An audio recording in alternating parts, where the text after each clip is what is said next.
Il y a de cela une semaine, jour pour jour, le gouvernement du Nigeria a pondu un communiqué dans lequel il expliquait que le président Tinubu avait ordonné la vente du fuel à Dangote en Naira. Suite à cette annonce-là, j'ai vu beaucoup de gens sur Internet nous dire que Dangote avait gagné son combat et que le président du Nigeria avait finalement cédé et qu'on allait finalement livrer même du fuel à Dangote. Je pense pour ma part que c'est une analyse qui est fausse. Et dans cette vidéo, je vais vous donner les éléments qui me permettent de le justifier. En réalité, je pense même le contraire. Je pense que le président Tinubu s'est simplement moqué de Dangote en Mondiovision. Je vous en donne les clés de lecture dans cette vidéo.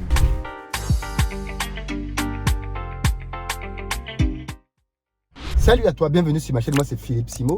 Et ici, je te parle de business. Donc, si ça t'intéresse, je t'invite à t'abonner et à partager massivement nos vidéos.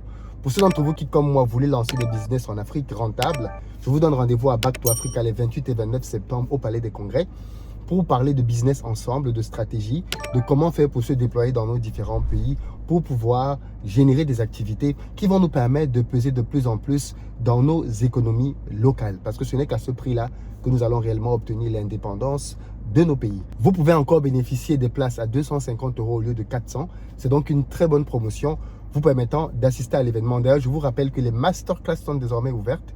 Donc, si vous voulez faire une masterclass avec Bertin Chofo, avec Laetitia Cho, avec Aziz Ndiaye ou même un autre de nos panélistes, vous avez la liste des masterclass qui est disponible en barre de description. Je vous invite à les prendre, bien évidemment. Alors, je précise ici que les masterclass sont en priorité réservées aux gens qui ont déjà pris leur place pour Back to Africa. Si vous ne l'avez pas encore fait, c'est le moment, les amis. Les prix ne cessent d'augmenter et la salle ne cesse de se remplir. Alors, je vais revenir ici sur l'annonce que le gouvernement du Nigeria a faite la semaine dernière, dans laquelle il a été question de dire que le gouvernement du Nigeria, le président de la République, a ordonné que l'on livre à Dangote du fuel en Naira. Mais en fait, est-ce que c'est une bonne nouvelle? Si oui, pourquoi? Sinon, pourquoi? Petite historique. Il y a de cela 2 semaines environ, le patron de l'organe de régulation dans le domaine des hydrocarbures au Nigeria a fait une sortie cinglante dans laquelle il accusait Dangote de vendre un fuel de mauvaise qualité. À la suite de cela seulement, Dangote a réagi en expliquant en réalité que son fuel était meilleur que tout ce qui se trouvait sur le marché du Nigeria et qu'en fait il était victime d'une cabale. Il a expliqué donc à cette occasion-là comment est-ce que depuis qu'il a lancé sa raffinerie, il ne parvient pas à s'approvisionner en fuel dans le pays, mais que le pays continue d'importer du fuel de mauvaise qualité pour lui faire concurrence, et même que, en plus, le fuel qui est importé est de mauvaise qualité, et que derrière, il y a une mafia installée au Nigeria qui a acheté une raffinerie à Malte, depuis laquelle on envoie du fuel qui est extrait au Nigeria pour être raffiné à Malte et renvoyé au Nigeria. Juste que cette raffinerie-là appartiendrait au fils du président. Donc, il y a beaucoup de gens qui voient d'un très mauvais œil que Dangote ait construit une raffinerie de 20 milliards de dollars afin de régler définitivement les problèmes d'importation du Nigeria. À cette occasion-là, Dangote a donc fait une adresse d'à peu près 16 minutes que je vous ai expliqué la semaine dernière. Dans cette adresse-là, il a expliqué ce qu'il attendait réellement du gouvernement du Nigeria. La première chose que Dangote demande, c'est que le Nigeria arrête les importations de carburant parce que maintenant il y a une entreprise locale qui peut suivre, qui permet de combler tout le besoin national complètement. Avec la raffinerie de Dangote, le besoin du Nigeria est de 440 000 barils jour. Or, la raffinerie de Dangote permet d'aller jusqu'à 665 000 barils jour. Donc ce que Dangote dit donc, c'est qu'il a besoin de pouvoir recevoir assez de matières premières de la part du gouvernement du Nigeria pour à lui tout seul approvisionner le marché. On l'a donc accusé de monopole. Il a dit que c'est une accusation stupide vu que le gouvernement lui a déjà 4 raffineries. Plus sa raffinerie, ça fait 5 raffineries dans le pays. En ce moment, le gouvernement est en train de travailler pour faire fonctionner ces raffineries. Petite question. Au moment où Dangote n'avait pas encore sa raffinerie, les 4 raffineries du gouvernement, si elles fonctionnaient, est-ce que le gouvernement aurait été considéré comme en étant en situation de monopole? Non, pas du tout. Pourquoi venir accoler à Dangote cette image de quelqu'un qui fait du monopole alors que ce n'est pas réellement le cas? Donc Dangote a dit que lui, pour pouvoir réellement permettre que sa raffinerie atteigne son objectif qui est de rendre au Nigeria son indépendance énergétique et sortir de l'esclavage des matières premières, il faudrait qu'on lui permette de pouvoir acheter donc le brut dont il a besoin pour pouvoir faire s'y tourner son usine. Je précise que Dangote, jusqu'alors, parvenait à obtenir un tiers de ses besoins en fuel de la NNPC. Un tiers. Donc les 2 tiers restants, il doit aller les chercher aux États-Unis, au Canada, au Brésil. Il a même dit d'ailleurs que maintenant, il est en train de travailler avec la Libye et l'Angola pour s'approvisionner en Afrique directement pour les 2 tiers manquants. Donc, première demande de Dangote. Il veut que le gouvernement arrête de faire des importations et qu'on lui donne le fuel dont il a besoin pour approvisionner le marché. Ça, c'est sa demande principale. À la suite de cette demande, donc, Dangote, la deuxième demande qu'il va faire au gouvernement, donc on lui donne assez d'approvisionnement. Donc il demande 2 choses. La première, c'est que le gouvernement arrête des importations. La deuxième, c'est qu'on lui donne assez de fuel, assez de brut, pour qu'il puisse produire et alimenter le pays. Voilà ces 2 demandes principales. Et la troisième demande qu'il fait, c'est qu'il faudrait que le gouvernement se fixe sur une monnaie. Est-ce qu'on travaille en naira? Est-ce qu'on travaille en dollars? Parce qu'en fait, il y a une absurdité qui avait lieu au Nigeria. C'est que Dangote qui est au Nigeria, pour acheter le brut à la NNPC, il devait l'acheter en dollars. Mais qu'est-ce que ça implique?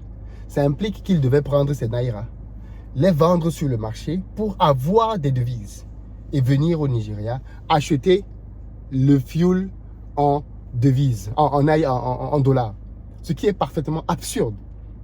Absurde. C'est-à-dire que on est tous les deux dans le même pays. Pour faire notre transaction, on doit aller dans le pays de quelqu'un d'autre pour acheter sa monnaie pour pouvoir travailler. Vous comprenez comment les pays africains fonctionnent avec des logiques stupides alors qu'on a une monnaie. Alors qu'on a une monnaie.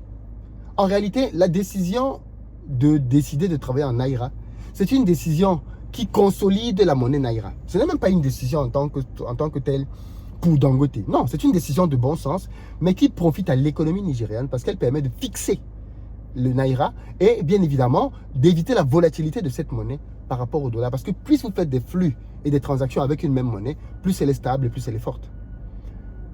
Voilà donc en réalité la demande à laquelle le président Tinubu a donné une suite favorable. C'est la seule.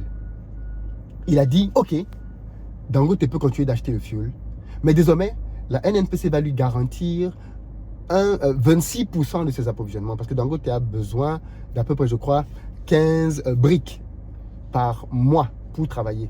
Et la NNPC va lui en donner à peu près 3 ou 4. Donc, ils vont garantir à peu près 26% de ses approvisionnements.